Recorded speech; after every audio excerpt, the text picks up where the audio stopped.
Hello everybody, and welcome to another reaction video. And today we are listening to a band that I've heard of before, but I've never heard any of their music before. It's a band called Hinayana, or Hinayana, I'm not sure exactly how to pronounce it, but Hinayana. Obviously, as is my norm, I had to do a little bit of research about them. Excuse me. And I came up with Hinayana are a melodic death/doom metal band formed in Austin, Texas in 2014. Now, I've mentioned this once before. Doom is one of my favourite genres of metal. I have quite a lot of doom metal, and I haven't heard any in quite a while. The band originally started out as a one-man project by lead vocalist Casey Hurd, who wrote and recorded the entirety of their first EP, Endless. There you go. And so it later turned into a full band project. From what I understand, they now have 2 EPs out, including Endless, and a full-length album that came out. Anyway, the band's name, Hinayana, is Sanskrit, and it literally translates to the smaller vehicle or the lesser path to enlightenment. This is applied to the Sravakayana, the Buddhist path, followed by a Sravaka, a disciple, if you will, who wishes to become an Arhat. This is one who has gained insight into the true nature of existence and has achieved Nirvana. Not the grunge metal band from like ages ago. So there you go. It's a very interesting name, and I don't know whether that speaks to the lyrical themes of the music. Don't know. We shall see. So yeah, the track that was suggested to me is a track called The Window. Tried to do a little bit of research about the song, didn't really come up with anything. But I do have the lyrics up here, and I think we should just get straight into it. So I'll put a link to the original video in the description below. And yes, we'll see what happens. So yes, this is The Window by Hinayana.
Well, one thing I can say for certain is they didn't waste any time getting into the song there.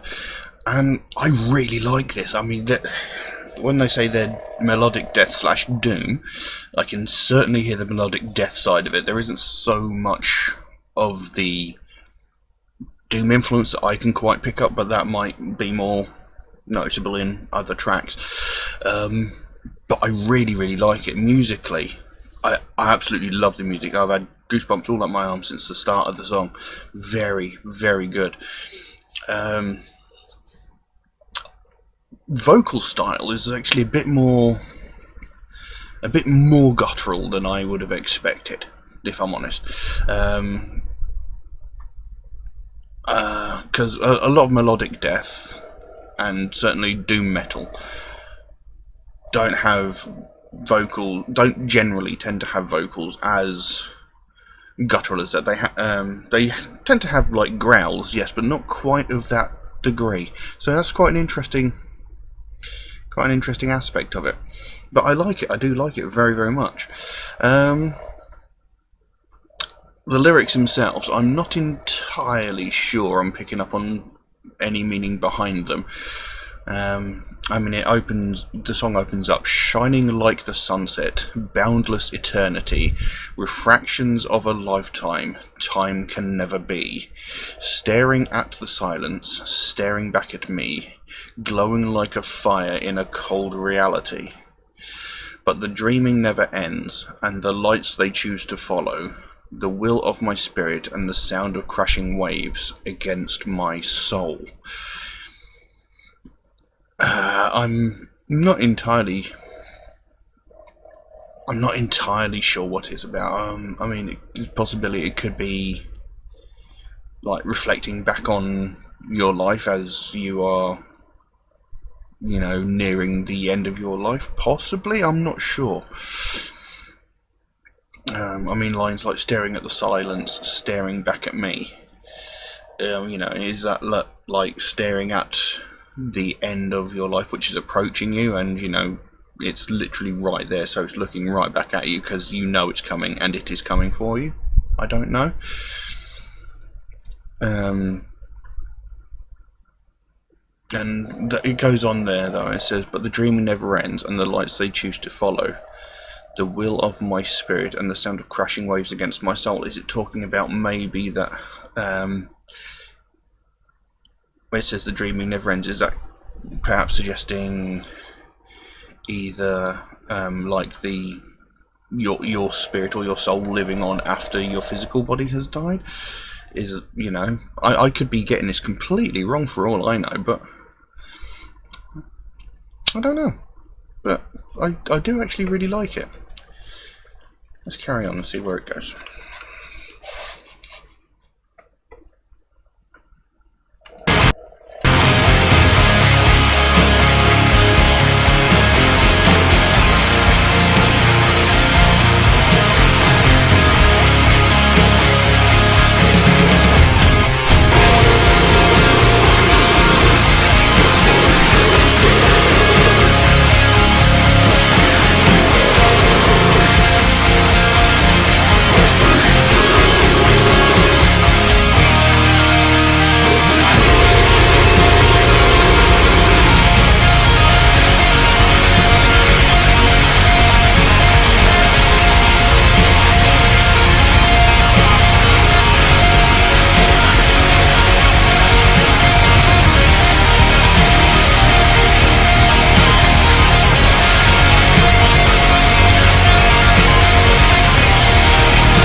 That was absolutely amazing. The music was phenomenally good. I really, really enjoyed that. I really, really did. That was an absolutely fantastic piece of music. Absolutely loved it. There was just something about that music. It sort of, I can't quite put words to it. It was like, it was almost uplifting, sort of like really giving you energy, sort of really, I can't really put it into words. There was almost like a sense of pride swelling in your chest sort of thing with it. It was an incredibly powerful piece of music. Absolutely beautiful piece of music. Really, really liked it. Very interesting. I can't think of anything I've heard quite like that. I mean, I've heard a lot of music, but there's just something about the piece of music, the way it made me feel. I can't quite put it into words, and I can't think of another piece of music that makes me feel that way. That was phenomenal. As for the actual meaning of the song, I can't quite put my finger on it. I mean, it could also be Earth talking about itself, like how it's surviving, because there was a couple of lines there. The pain of 1,000,000 years before the gods let go, the will of my spirit and the sound of crashing waves against my soul. So, you know, the pain of 1,000,000 years before the gods let go, is it talking about the actual Earth itself? You know, the Earth has been around for 1,000,000 years before the gods let go. Is that talking about the ultimate demise of the planet? I'm not sure. And as the song comes to an end, it says, I finally see the other side, what lies beyond the window, that for how long, how long, how long. Now, is that saying, you know, I finally see, you know, what happens when the planet does die? You know, I can see what's going to happen once the planet does die. And it says for how long, you know, it's like, but how long does the planet have left to live? You know, how long before the planet essentially dies and takes us all with it? I'm not entirely sure, but it was, I absolutely loved it. It was an absolutely amazing track. Absolutely loved it. I can't quite put into words how that song made me feel, but it was unbelievably good. I really, really need to find a copy of this album.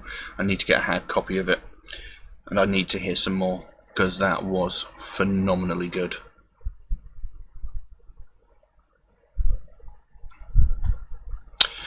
There we go. I'll leave that as it is. I'm going to stop gushing all over that, because I could go on for hours about how great that was. Anyway, if anybody else would like to suggest a track for me to react to, then please do so, by all means. You can drop a comment in the comment section below, or you can message me on Facebook or Instagram. The links to those are in the description below. They're in the description below. I completely lost what I was saying now. Yeah, if you do suggest a track, just know that it might take me a while to get around to it, as you know, I get suggested dozens and dozens of tracks every single day. I do write down every single one, but the list that I've got is growing faster than I can record them. So, you know, it might take me a while to get around to your track, but rest assured I will get around to your suggestion. Also, Metalhead Reacts is a proud supporter of the Sophie Lancaster Foundation. This is a British-based charity that are aimed towards putting an end to hate crimes and assisting those who are the victims of hate crimes. You know, it doesn't matter how you live your life, you know, if you listen to alternative music, if you dress in alternative clothing, if you identify as a different gender, if you have a different sexual preference, if you have a different religion, it doesn't matter what it is. However you live your life, as long as it's within the confines of the law, no one has the right to judge you. No one has the right to threaten or attack you because of how you live your life. There is absolutely no need for it. You know, everybody is an individual. If we were all the same, if we all liked the same stuff, if we all listened to the same music, if we all liked the same TV shows, if we all dressed exactly the same way, this planet would be the most boring place in the world. Obviously, since it is the world. You know what I mean? You know, this planet would be the most boring place to live ever, because, you know, everything would be the same. Everything would be beige. All music would be the same. We wouldn't have phenomenal music like we just heard. You know, everybody has the right to be an individual, and no one has the right to judge you for being who you are. And, you know, it's a charity that's very close to my heart because, you know, I've been attacked because of the way I dress. I've had friends that have been attacked because of their preference in music and the way that they dress. I've had friends attacked because of their sexual orientation. You know, who are they to decide?